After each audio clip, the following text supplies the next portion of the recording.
আসসালামু আলাইকুম রহমতুল্লাহ। তো খেলা শুরু অনেকদিন পরে আজকে শুরু করতে যাচ্ছি আপনাদের জন্য HTML CSS দিয়ে অ্যাট্রাকটিভ কিছু মেনু ইফেক্ট। পাশাপাশি এটা প্রফেশনালি অনেক কাজে লাগবে। তা আগেই বলে নিই, এটা আমার সাবস্ক্রাইব চ্যানেল, এটা আমার ইউটিউব চ্যানেল, এখানে সাবস্ক্রাইব করতে পারেন। তো এটা আমার personal Facebook ID md.6264, that's mean এটাই আমার স্কাইপি আইডি, এটাই আমার ফেসবুক আইডি। তো লেটস গো। তো আমরা দেখেন, আমরা ইনিশিয়াল আজকে শুরু করবো প্রথম মেনু। তো মেনুর জন্য আমি টিউটোরিয়ালগুলো আগে সুন্দর করে সাজাই, এটা আপনাদের সুবিধা হবে।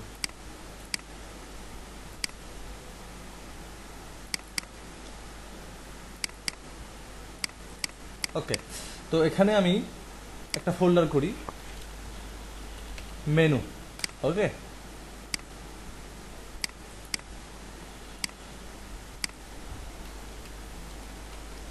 Menu effect. তো এখানে দেখছেন আমি অনলি HTML আর CSS দিয়ে কমপ্লিট করবো এভরিথিং। তো প্রথম আমরা যেটা করব সেটা হলো ইন্ডেক্স ফাইল, index.html ফাইলটা ওকে করলাম। ওকে, দেন তারপর আমরা যেটা করব সেটা হলো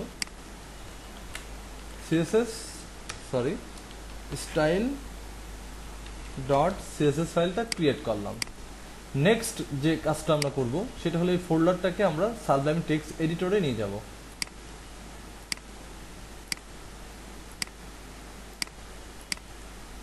ওয়েল, তো দেখেন আমরা এটা ড্রাগ অ্যান্ড ড্রপ করে এভাবে টেনে নিয়ে এখানে এটা ছেড়ে দিলাম। ওকে, তো এটা ব্ল্যাঙ্ক।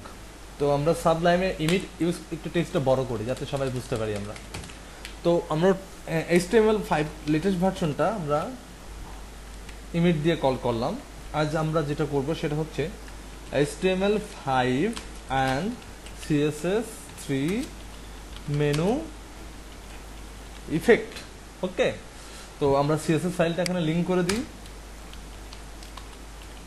এটা CSS ফাইল। ওকে, তো দেখেন আমরা তো আপাতত এখানে কোনো বুটস্ট্র্যাপ ইউজ করছি না, সেক্ষেত্রে আমরা যেটা করতে পারি আমরা একটা র্যাপার দিয়ে টোটাল বডি এরিয়াটা ঘিরে নিই।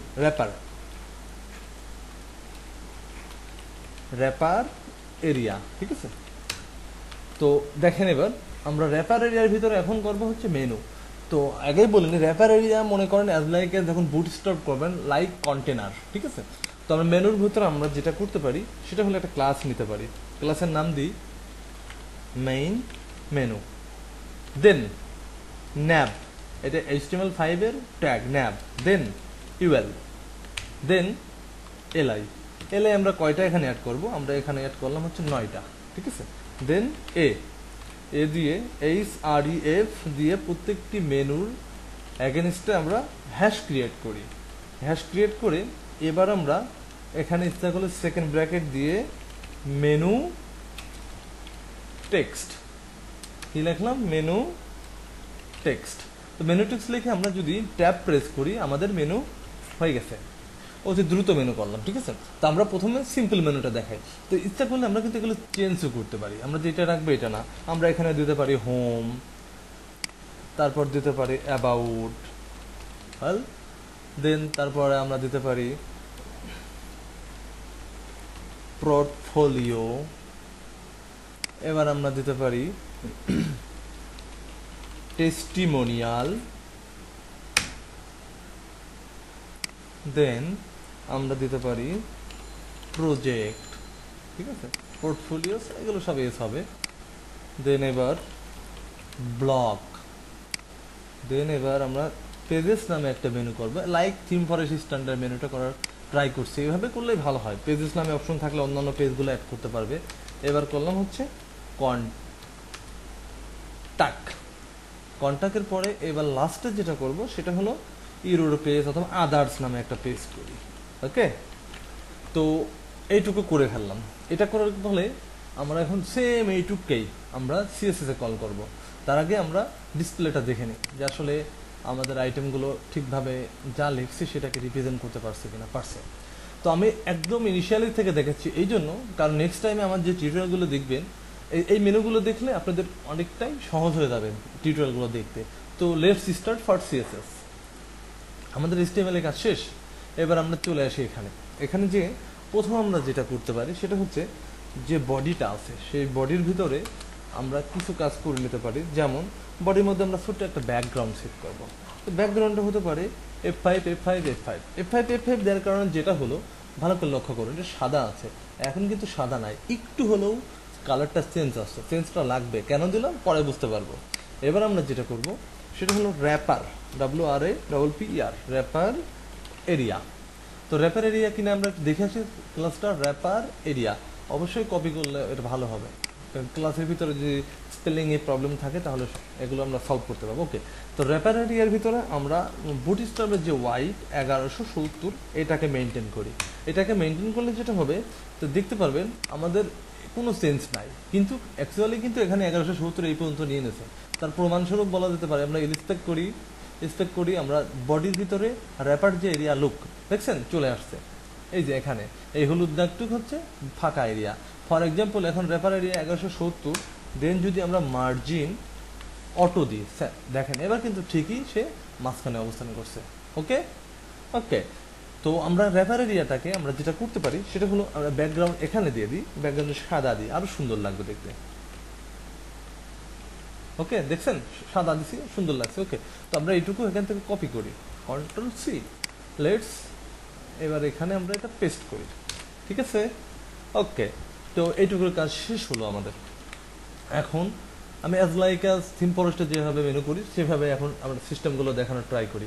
তো দেখেন র্যাপার এরিয়া খুব সুন্দর করে মনোযোগ সহকারে লক্ষ্য করুন, আমি অনেক সুন্দরভাবে বোঝাতে পারবো ইনশাল্লাহ। তো র্যাপার এরিয়ার পরে কি আছে, মেন মেনু। এই ক্লাসটা আমরা র্যাপার এরিয়ার একটা স্পেস দেন মেন মেনু নিলাম। তো মেন মেনু নিয়ে আমরা এইভাবে রাখতে পারি। মেন মেনুর ভিতরে এখন যদি আপনার কোনো আলাদা কোনো কালার ইউজ করার দরকার হয় তাহলে আপনি ইউজ করতে পারেন। ফর এক্সাম্পল আমরা একটা কালার ইউজ করি, ব্যাকগ্রাউন্ড দিয়ে একটা কালার। এই কালারগুলো কই পাবো? তো সবচেয়ে সহজ উপায় হচ্ছে আপনি গুগলে দিয়ে লেখেন HTML হেক্সা কালার কোড। ঠিক আছে, হেক্সা কালার কোড। তো দেখেন এখানে আসছে HTML কালার কোডস। তো এখান থেকে আমরা বিভিন্ন ধরনের কালার ডিটেক্ট করতে পারি। তো আমরা এখন যেটা করব, আমরা একটু নীলাভের ভিতরে কাজ করি এইভাবে, কিংবা আকাশি। ওকে, তো আমরা মনে করি এইটা নিলে একটু বেশি ভালো হবে, আমরা এই কালারটা সিলেক্ট করি। ঠিক আছে, এই কালারটা নিয়ে আমরা এখানে পেস্ট করে দিই। পেস্ট করে দেওয়ার কারণে যেটা হলো দেখবেন আমাদের এই এখানে যে সাদা আছে, সাদার পরে আমাদের এই আকাশি কালারটা চলে আসছে, সুন্দর লাগছে দেখছে। তো এখানে আমাদের কিছু ভুল আছে। ভুলটা কি দেখেন, আমরা কিন্তু উচিত ছিল যে এই 0 থেকে শুরু হয়, মাঝখানে একটু ফাঁকা। এই ফাঁকাটা হওয়ার কারণ কি?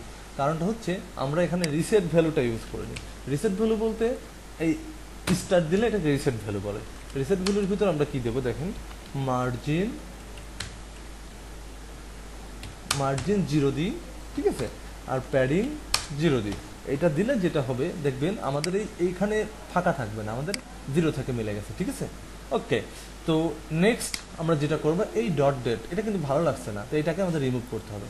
রিমুভ করতে হলে আমাদের আবার এখান থেকে এইটুকু কপি করে নিই, কপি করে নিয়ে নিচে এটা রাখি, রেখে এবার দেখুন আমরা কি করছি, মেন মেনু আমরা র্যাপার করছি, মেন মেনু করছি, তারপরে ন্যাপটাকে না করে আমরা ডাইরেক্ট ইউএলটা করবো। ইউএলটা করবো, তাহলে দেখেন আমরা এখানে ইউএল লিখছি। তো ইউএলের ভিতরে আমাদের ইউএলের কিছু কাজ আছে। কাজটা কীরকম বলি, এই যে কালো দাগটা আছে না, এটাকে তুলে দিতে হবে এবং এই টেক্সটগুলোকে ঠিক মাঝখানে আনবো। এইটুকু করার জন্য আমাকে অবশ্যই এখানে মার্জিন 0 ইউজ করতে হবে, প্যাডিং 0 ইউজ করতে হবে, টেক্সট লাইনটা সেন্টার করতে হবে। ঠিক আছে, এইটুকু করার সাথে সাথে দেখবেন আমাদের টেক্সটটা ঠিক মাঝখানে চলে আসছে। ঠিক আছে, মাঝখানে আসছে। এখন এই কালো দাগটা দূর করার জন্য আপনি সিম্পলি এখানে লিখে দেন লিস্ট স্টাইল নান লিখে দেন। তো এটা লেখার সাথে সাথে দেখবেন এই কালো দাগটাও এখান থেকে চলে গেছে। ফাইন। তো এবার আমরা তো এভাবে করবো না, আমরা একটা হরিজন্টাল মেনু দেখাবো। তো হরিজন্টাল মেনু করতে হলে আমাদের কি করা লাগবে, এগুলো তো এভাবে রাখা যাবে না, মানে সাইড বাই সাইড রাখতে হবে। তো দুইটা ওয়েতে করা যেতে পারে, আমি দুইটা ওয়েতে বলছি, কিন্তু দুইটা ওয়ে বলবো, কিন্তু একটা ওয়ে দেখাবো। Let's go. তো আমরা দেখেন এলাই নিলাম। এলাই নিয়ে আমরা যদি হরিজন্টাল মেনু করতে চাই, আমরা ফ্লোর লেফট দিলে কিন্তু হরিজন্টাল মেনু হয়। দেখেন ভালো করে লক্ষ্য করুন, ফ্লোর লেফট দিলে হরিজন্টাল মেনু হয়, কিন্তু এখান থেকে এইটা চলে যায়, ব্যাকগ্রাউন্ডে চলে যায়। তো ব্যাকগ্রাউন্ডটাও আপনি আনতে পারবেন। ব্যাকগ্রাউন্ডটা আনতে হলে আপনাকে যেটা করতে হবে, এখানে যে যদি আপনি ওভারফ্লো হিডেন দেন তাহলে ব্যাকগ্রাউন্ডে চলে আসবে। একটু ভালো করে লক্ষ্য করুন, ব্যাকগ্রাউন্ডে চলে আসছে। বাট এখানে কিছু প্রবলেম আছে। কি প্রবলেম আমি বলি, থিম ফরেস্টের স্ট্যান্ডার্ড যখন আপনি মেনু করবেন তখন ওভারফ্লো হিডেনটা দেওয়ার দরকার নাই। কারণ কি, আমরা এই পেজেসের আন্ডারে ড্রপ ডাউন মেনু করবো। ড্রপ ডাউন মেনুটা কখনোই শো করবে না যদি আপনি মেনুতে ওভারফ্লো হিডেন দেন। তো ভালো প্র্যাকটিস হচ্ছে এটা আমি রিমুভ করে, ফ্লট লেফটটাও রিমুভ করে আমি এখানে ডিসপ্লে ইনলাইন ব্লক দিই। ইনলাইন ব্লক দিলে দেখুন এখন কি হলো, কি বুঝলেন? চেঞ্জ কিন্তু হয়েছে, কিন্তু আমার ওই কোডটা না দিয়ে আমরা শুধুমাত্র ডিসপ্লে ইনলাইন ব্লক দিয়েছি, এই জন্য এই চেঞ্জটা হয়েছে। তো দেখেন আমরা কিন্তু আমাদের মতন করে ফেলেছি। তো এখন আমরা যেটা করতে পারি সেটা হচ্ছে আমরা এই এলআর এর মধ্যে আর কোনো কাজ করব না, আমরা পরবর্তীতে ড্রপ ডাউন মেনু যখন ধরবো তখন করব। তো দেখুন এতে আমরা এই জায়গাতে যেহেতু এলআই ডিসপ্লে ইনলাইন ব্লক দিয়েছি, এখানে আমরা ডিসপ্লে অবশ্যই ব্লক দেবো। ব্লক কেন দেবো? কারণ আমরা এখানে প্যাডিংটা কাজ করাবো। প্যাডিং উপর নিচে থাকবে 15 পিক্সেল করে, লেফট রাইটে থাকবে 25 পিক্সেল করে। লেটস স্টার্ট, দেখি কোনো চেঞ্জ আসলো কিনা।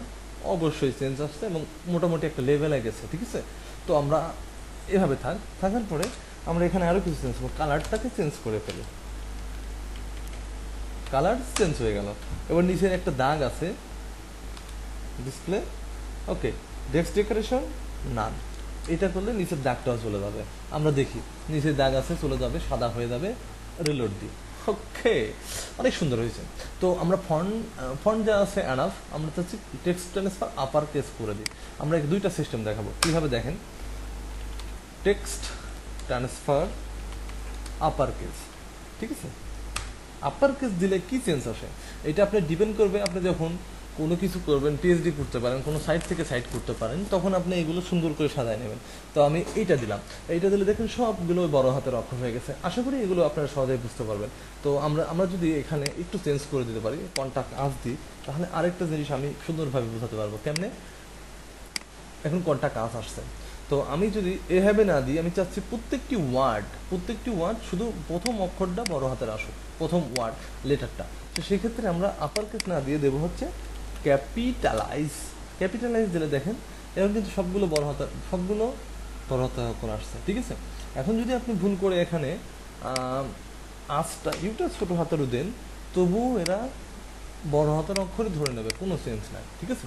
তো আমরা এইভাবে রাখার পরে এখন আমরা এখানে সুন্দর সুন্দর কিছু ইফেক্ট ইউজ করতে পারি। আমরা দুইটা ইফেক্ট ইউজ করবো। দেখেন আমরা কালার নিয়েছি এইটা সুন্দর, আর একটু ডার্ক কালার নিই, ঠিক আছে। ডার্ক কালার নিলাম, এইটাকে আমরা বর্ডার কালার দেবো। দেখি বর্ডার কালার কই দিতে হবে, আমাদের বর্ডার কালারটা দিতে হবে এই জায়গাতে দিই। আমরা বর্ডার রাইট 1 পিক্সেল সলিড, ওকে, এই কালারটা দিয়ে দিলাম। তো এই কালারটা দেওয়ার কারণে দেখবেন সুন্দরভাবে একটা কালারের শেপ আসছে না, অনেক সুন্দর আসছে, কারণ এটার উপরে একটু দিয়েছি আর কি, ডার্ক কালার দিয়েছি। তো একটা জিনিস দেখুন, আমাদের এইটার বর্ডার রাইট দরকার, এইটার দরকার, কিন্তু লাস্টের এটা কি দরকার আছে? মোটেও না। তো আমরা এটা কি করবো, এটাকে জাস্ট লাস্ট স্টাইলটাকে নান করে দেবো। কেমনে? লুক, এই এলার ভিতরে আমরা লাস্ট স্টাইল করব, লাস্ট চাইল্ড, ঠিক আছে। লাস্ট চাইল্ড এলআই লাস্ট চাইল্ডের এর ভিতরে আমরা এর ভিতরে যে বর্ডারটা নিয়েছি না, এই বর্ডার রাইটটাকে এখানে আমরা নান করে দিতে পারি। তো নান করে দিলাম। তো নান করে দেওয়ার কারণে দেখেন কি চেঞ্জটা হলো, লাস্টে কোনো বর্ডার নাই, ঠিক আছে। তো এইভাবে আরও কিছু কালার আরেকটু কাজ করতে পারি আমরা, এই কাজটাকে আমরা করে দিই। যেমন আমরা এখানে সুন্দর কিছু হভার ইফেক্ট চাচ্ছি, কি সুন্দর কিছু হভার ইফেক্ট। ফর এক্সাম্পল আমরা অবশ্যই এখানে একটা ট্রানজিশন ইউজ করবো। হভারের সাথে ট্রানজিশনের অনেক রিলেশন, ঠিক আছে। তো আমরা ট্রানজিশনটা দিয়ে দিই, transition all wave 3 second edge out, ঠিক আছে, ওকে। তো এটা দেওয়ার কারণে অথবা আমরা আউট ইফেক্টটা দরকার নেই, আমি সিম্পল এইভাবেই করি, ট্রানজিশন অল। তো এটা দিয়ে আমরা এখন হভার করবো, হভারটা করবো এর ভিতর। তো আমরা এটুকু এখান থেকে নিয়ে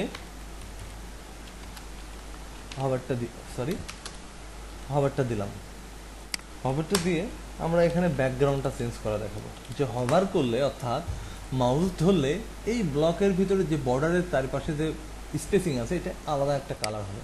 তো কালারটা কি কালার হবে আমরা একটু দেখে নিই। আমরা এখানে ইউজ করতে পারি এই লাইট কালার, হতে পারে ডার্ক কালার, হতে পারে এই কালার, ঠিক আছে, it's depend up to me. তো আমরা এটা নিলাম, এই কালারটা ইউজ করি। তো ব্যাকগ্রাউন্ড কালারটা চেঞ্জ করে দিলাম, আসলে কোনো চেঞ্জ হলো কিনা একটু দেখে নিই। হয়েছে হয়েছে না? সুন্দর হয়েছে। তো এভাবে আপনি কালার চেঞ্জ করতে পারেন, ঠিক আছে। তো আমরা যেহেতু এভাবে করব না, আমরা আরেকটু ভালো ওয়েতে করব। কেমনে ভালো ওয়ে? সেটা হচ্ছে আমরা কোনো বর্ডার ইউজই করব না, বর্ডার ইউজ না করে আমরা করব, তার মানে বর্ডারের সিস্টেমটা তুলে দিলাম কারণ আমি পরে বলতেছি। এভাবে হলো, ঠিক আছে। তাহলে দেখেন সুন্দর একটা ইফেক্ট আসছে, ঠিক আছে। এই ইফেক্ট দিয়ে মোটামুটি আমরা first level menu, that's mean basic কেউ যদি মেনু করে এইভাবে সে মেনু ইফেক্টগুলো করতে পারে, ঠিক আছে। এখন আপনি আরেকটু কাজ করতে পারেন, কি কাজটা বলে দিই। সেটা হলো এই এল এর ভিতরে আপনি পজিশন রিলেটিভ দেন, ওকে। যখন হভার হবে, ঠিক আছে, যখন হভার হবে তখন এই প্যাডিংটা এদিকে 1 পিক্সেল, অথবা এইটা না করে আমরা এখানে ফন্ট সাইজটা একটু বড় করতে পারি, 16 পিক্সেল করে দিতে পারি, জাস্ট বোঝার জন্য। একটু দেখি যে কি চেঞ্জ হলো। হয়নি কোনো চেঞ্জ, কারণ আমরা এখানে তো কোনো ফন্ট সাইজ দিইনি। আগে এখানে ফন্ট সাইজটা ফিক্স করি, ফন্ট সাইজ এখানে দিয়ে হচ্ছে 15 পিক্সেল অথবা 14 পিক্সেল। তো স্ট্যান্ডার্ড ফরম্যাট থিম ফরেস্ট অনুযায়ী 14 পিক্সেল দিই, কারণ বেজোর সংখ্যাগুলো অ্যাভয়েড করাই বেশি ভালো। এবার একটু দেখেন, কিছু বুঝছেন? মেনুটার উপরে একটা ইফেক্ট আসছে, ঠিক আছে। তো এখন প্রশ্ন হতে পারে যে এগুলো নড়াচড়া করে কেন? এই নড়াচড়াও কিন্তু ঠেকানো পসিবল। নড়াচড়া ঠেকাতে হলে আপনি আপাতত, আমরা যেহেতু ফার্স্ট লেভেল মেনু করছি না, সরি মানে আমরা যেহেতু মানে অন্য কোনো মেনুর দিকে মুভ করছি না, খালি ফার্স্ট লেভেলটাই দেখাচ্ছি, সেহেতু ওভারফ্লো হিডেন দিতে পারি। ওভারফ্লো হিডেন দিলে যেটা হবে সেটা হলো, আমরা দেখে নিই, এখানে এমন হয় না, তাও একটু দেখার চেষ্টা করি। এখানে না। তো একটা কাজ করতে পারি আমরা, তো দেখুন তারপরে আমরা যেটা করতে পারি সেটা হলো, আমরা যেহেতু ওটা দেখাচ্ছি না, তো আমরা এইটুকু এই পজিশনটা জাস্ট এখানে আমরা সেট করি, তাহলে আর আমাদের নড়াচড়া নিয়ে কোনো প্রবলেম নেই। তো দেখি এবার, ঠিক আছে, এইভাবে হচ্ছে। তো আমরা এগুলোও দরকার নেই, এত অ্যানিমেশন আমরা পরের টিউটোরিয়ালে দেখবো, ঠিক আছে। এগুলো আপাতত আমাদের দরকার মনে করতেছি না। তো এইটুকু হচ্ছে ফার্স্ট লেভেল মেনুটা গেল। আমরা নেক্সট টিউটোরিয়ালে দেখবো সেকেন্ড লেভেল মেনুটা কি করে করতে হয়, ঠিক আছে। Second level that's mean drop down মেনুটা, ঠিক আছে। তো আজকের মতন ভালো থাকুন, বেশি বেশি আমার টিউটোরিয়াল দেখো, সাবস্ক্রাইব করুন, লাইক শেয়ার করুন, অন্যান্য ফ্রেন্ডদেরকে বলুন ভালো টিউটোরিয়াল হচ্ছে বা হবে, ফিউচারে আরও অনেক ভালো কিছু হবে, ঠিক আছে। আর অ্যাকচুয়ালি আমি থিম ফরেস্টে কাজ করছি, থিম ফরেস্টে ফন্টিন ডিজাইন, ওয়ার্ডপ্রেস থিম ডেভেলপমেন্ট করছি, পাশাপাশি পিএসপি ট্রাই করছি ভালো কিছু করার। হোপফুলি দোয়া করবেন সবাই, ভালো থাকবেন, আল্লাহ হাফেজ।